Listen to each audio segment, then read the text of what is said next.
فرمایا باب انشاد شعر فی المسجد، مسجد میں شعر پڑھنا کیسا ہے جناب؟ شعر شاعری شعر پڑھنا یہ کیسا ہے؟ آج کل شعر پڑھے جاتے ہیں، اچھے شعر ہوتے ہیں جیسے حمد ہے، نعت ہے، منقبت ہے، یہ اشعار پڑھے جاتے ہیں۔ تو اس حوالے سے رہنمائی فرمایا حضرت ابو ہریرہ رضی اللہ عنہ۔ اچھا، اس سے پہلے یہ ہے کہ حضرت عبد الرحمن بن عوف فرماتے ہیں کہ سمع حسان بن ثابت الانصاری، انہوں نے حسان بن ثابت انصاری کو سنا یسترشد ابا ہریرہ، کہ وہ ابو ہریرہ کو گواہ بنا رہے تھے کہیں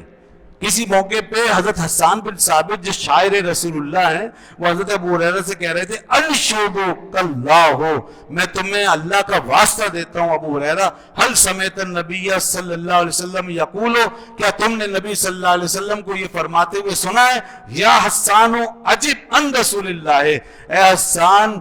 رسول اللہ کی طرف سے جواب دو، اللہم ایدہ بروح القدس، اے اللہ تو حسان کی مدد کر روح قدس کے ذریعے سے۔ قال ابو ہریرہ نعم، انہوں نے کہا ہاں میں نے سنا ہے۔ یہ گواہ بنانے کی ضرورت کیوں پیش آئی معلوم ہے؟ حضرت حسان پھنس گئے تھے حضرت عمر رضی اللہ عنہ کے ہاتھ میں،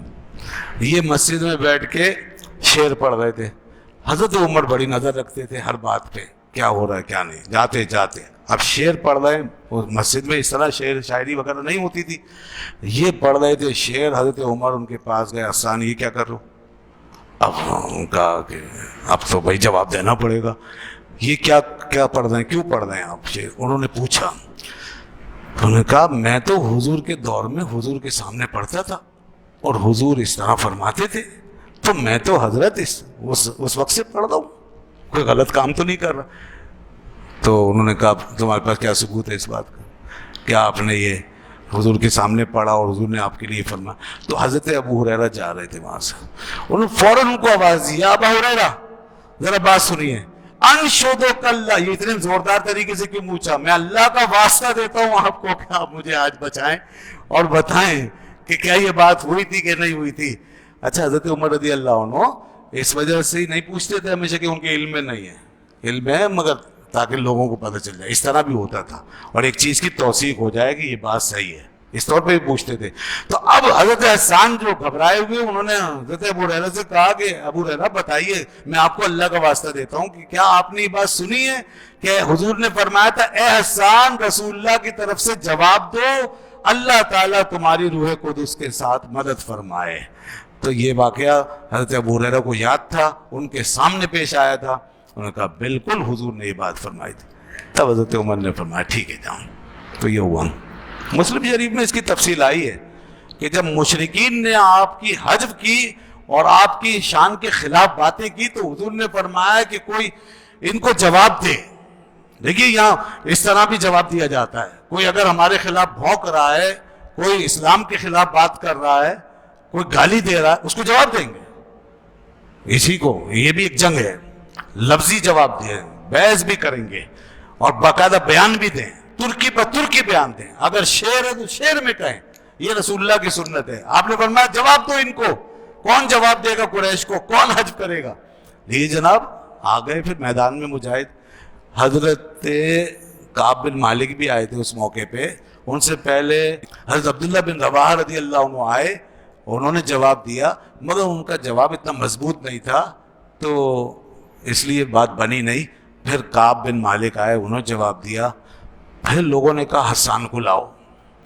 حسان بن ثابت بنجے ہوئے شاعر تھے، بڑی عمر کے پختہ شاعر، اور دور جاہلیت میں بھی شاعری کرتے تھے کیونکہ ان کی عمر بہت طویل تھی، 60 سال دور جاہلیت میں گزارے، 60 سال اسلام میں، 120 سال عمر تھی ان کی، تو وہیں پکے ہو چکے تھے شاعری میں۔ اب جب اسلام لے آئے تو پھر سارا اپنا یہ سب کچھ صلاحیت یہاں لگائی، تو اب نعت کہی اور اس طرح کلام کے کرنا شروع کی، آ گئے۔ اب جب آئے تو کہنے لگے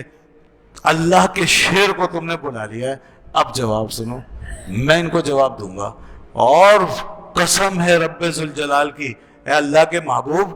اپنی زبان کے ذریعے سے ان کو چیر پھاڑ کے رکھ دوں گا میں، جیسے کہ کھال کو وہ گائے کی اتار کے چیر دیا جاتا ہے، پھاڑ دیا جاتا ہے، اس طرح میں ان کو جواب دوں گا۔ چنانچہ حضور نے فرمایا کہ حسان خیال کرنا ان میں میرا نسب بھی ہے، قریش کو تم جواب دے رہے ہو، ان میں میرا نسب بھی ہے، تو خیال کرنا،